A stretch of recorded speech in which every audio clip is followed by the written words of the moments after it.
Welcome to the series Leaders Speak, presented to you by Universal Business School. Today here we have with us Mr. Sanket Dhotre, who is the DVP at Ascenso Tyres. We welcome you, sir. He has an experience of over 2 decades in the field of HR and people management. So, sir, today I'd like to ask you some questions related to your field with the student's perspective. So, starting the conversation, because you have been heading HR for so many years, I would like to understand what are some of the key qualities that you look in the students or the candidates while you recruit them. Okay. See, what we believe is that the person needs to have energy, enthusiasm and positive attitude.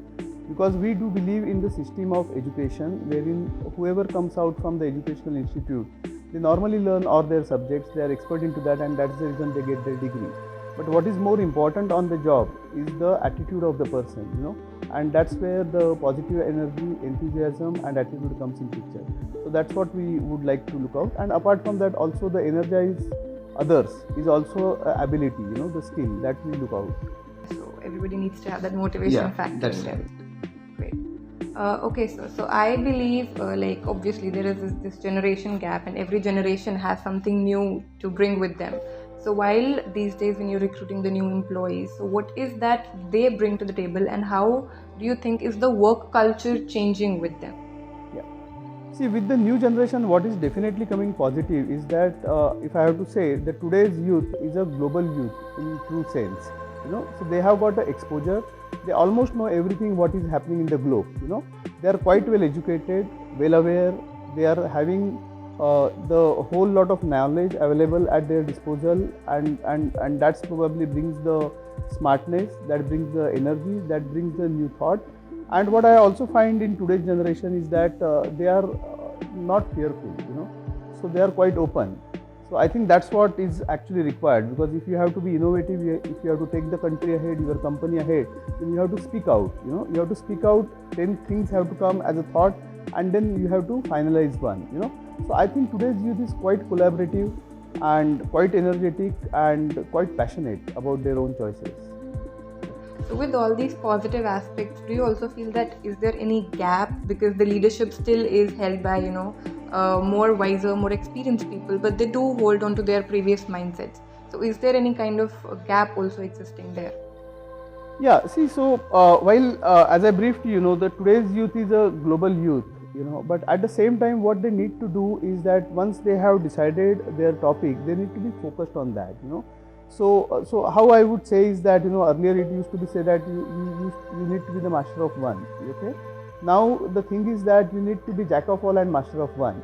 So while the young generation decides to be knowing everything and being a jack of all, but they also have to be the master of one. So they have to channelize their energy apart from all to one more aspect, which is the cutting edge for them. So I think that focus is probably they have to concentrate on in a way. And do we have some processes, or how do we imbibe that in our candidates? How do you go about doing that? Yeah, correct. So see, there are multiple ways. So one thing is what we say is that internet detoxification. So you do cut off from social media for some days or some time. So yeah, see, because today it is a proven research that the man's span for any activity is not more than 3 minutes.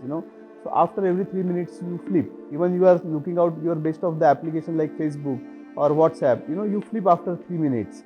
So what is important is both ways. One is the people who are doing this material, the material also has to come in such a way, even a study material, that after every 3 minutes there has to be something new, something challenging. Attention span has reduced. So one is obviously to increase the attention span is one thing. But the people who are developing these contents or material also have to prepare the content in some way wherein the material is crisp, so that even the attention span is less. People may tend to enter from one span to the other. So I think that's probably maybe the answer. And so here at UBS, so we have this culture of experiential learning. So we have various platforms, and we give students that environment through different channels wherein they can get the hands-on experience. Right. So what is your take on this? What do you think, how experiential learning makes a student more industry? Right. See, experiential learning is a must, what I feel, and probably that was there with the MBA curriculum as such when we started, because in almost every educational institute's curriculum there is a 2 months concurrent placement or 2 months summer placement and so on. But that's probably you learn the theory and just experience it for 2 months. Again, you come back to your school for 6 months. Maybe now the time has come wherein the entire 2 years curriculum has to be the experiential learning over a period of time, and I am happy that Universal School is doing that, which definitely gives the student a kind of confidence while they come and enter as, and they may be a kind of a plug and play. So the adjustment period is very less when they enter into the corporate. Otherwise, normally it used to be the corporate responsibility that when a person joins as a management trainee, there used to be a 4 months, 6 months long programs. But now organizations also don't have time for that, wherein the people with this experiential learning with the industry actually pitch in and they act as a plug and play, because they are aware about the nuances of the industry. They are aware about how the management is actually put in practice. So management is nothing but managing men tactfully. It's management. So that tact of managing the people and business, if they learn by their educational theory as the experiential learning, I think they would be able to do great, in the job. And the corporate responsibility reduces. Exactly, that's right. Yeah. So one last question, sir. Yeah. How has your experience been here at UBS? Yeah, so UBS has been quite fantastic, and I've been associated with UBS for almost last 8 to 9 years. And during last 9 years, I worked with 2 companies. This is my second company in last 9 years. And with both the companies, I hired quite good people. And my earlier company was based in India, so we have taken people for Indian operations.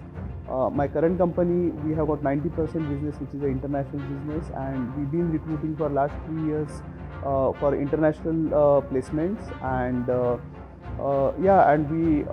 I think the people have really done well. Thank you so much, sir. Thank Thank you you. for such an insightful and interesting Thank conversation. you. I hope our viewers have also gained some value for this. And here we take a leave. Thank you so much.